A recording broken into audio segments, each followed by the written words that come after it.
Bagaimana kita sebagai orang tua mendidik dan menghindari anak untuk tidak berkiblat kepada media sosial? Terima kasih Ustaz. Ini kayaknya curcol ya, curhat ya, yang dimiliki oleh semua Bapak Ibu hari ini tidak sekedar berkiblat kepada media sosial, tapi berkiblat kepada gadget ya. Saya mau tanya ini, jujur Bapak Ibu dulu sebelum kita anak ya. Karena kalau kita mengevaluasi anak, kita mulai dengan muhasabah diri kita sebagai orang tua. Bapak Ibu silakan jawab sejujur-jujurnya. Lebih banyak megang handphone apa Quran?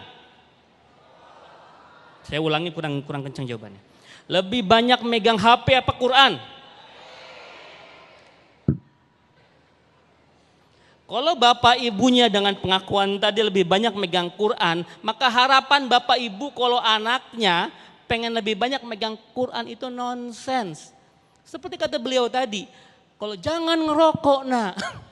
Gimana ceritanya? Ibu-ibu misalkan kalau anak laki-laki gampang ya, ada azan bawa ke masjid, langsung jangan ngomong seret. Ya, ibu-ibu pun kalau menyeru anak perempuannya sudah azan, Allahu Akbar, Allahu Akbar. Nah, sholat jangan teriak, nak, yuk jamaah sama bunda. Selesai. Kita butuh ketauladanan, kita butuh uswah. Permasalahan Ibu Uci sana kan jadi tentang media sosial, tentang gadget.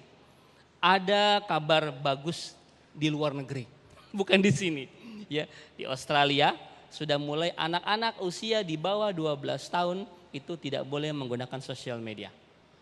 Ya, di Amerika sekali saya pernah mendengar sebuah cerita bahwa ya yang punya handphone yang ada buah apel gerowaknya itu dia tuh nggak ngasih handphone ke anaknya sampai anaknya usia 16 tahun.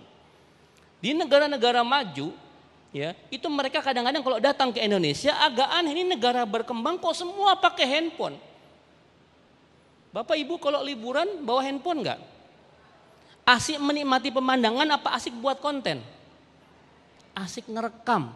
Buat apa liburan? Nonton aja di YouTube. Ya.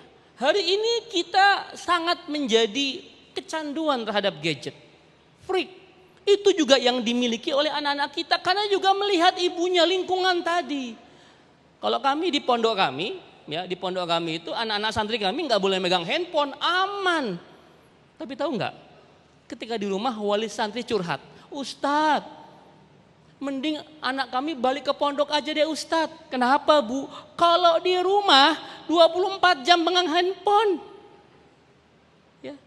Kalau kata Buya Ustadz Zulkifli itu, handphonenya seperti setan gepeng katanya. Dajjal yang masuk ke kantong kita.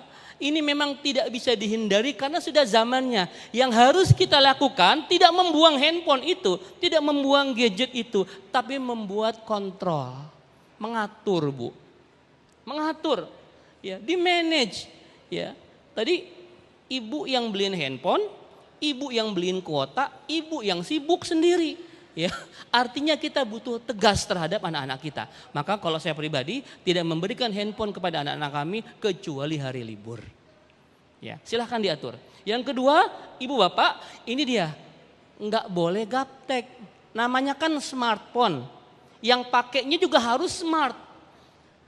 Makanya kalau nggak mau kecanduan sosial media, bapak ibu harus follow semua sosmed anak kita kalau mereka punya.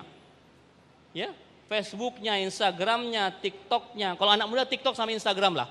Kalau Facebook, Twitter itu orang-orang kayak kita ya, kayak bapak lah ya, orang-orang old school ya, yang agak-agak jadul ya. Kalau anak sekarang TikTok sama IG, ya, di follow siapa yang mereka ikuti, siapa yang mereka subscribe, lihat historinya, buka direct message-nya, minta passwordnya. Nak, kamu boleh punya sosmed tapi ibu bapak harus tahu passwordnya apa. Dirazia. Dilihat karena naudzubillah hari ini mohon maaf Bapak Ibu sekalian, ini kabar buruk buat kita, banyak transaksi naudzubillah pelacuran itu lewat sosial media. DM-DM-an termasuk juga pinjol sekarang sudah menyasar ke anak-anak muda. Ya, kemarin ada orang tua kaget kena tagihan 70 juta padahal dia nggak merasa minjem, ternyata anaknya minjem. Padahal anaknya nggak butuh, buat apa? Buat top up game. Naudzubillah subhanallah. Maka dibatasi, dikontrol, diatur, tidak dihilangkan. Karena hari ini banyak pendidikan semua via gadget. Ya, jangan diberikan 24 jam tanpa kontrol. Dan yang paling penting, bapak ibunya juga jangan terlalu adiktif terhadap gadget. Ya, gadget sekedarnya untuk memudahkan, bukan untuk menjadikan kita budak-budak gadget. Terima kasih. Assalamualaikum warahmatullahi wabarakatuh.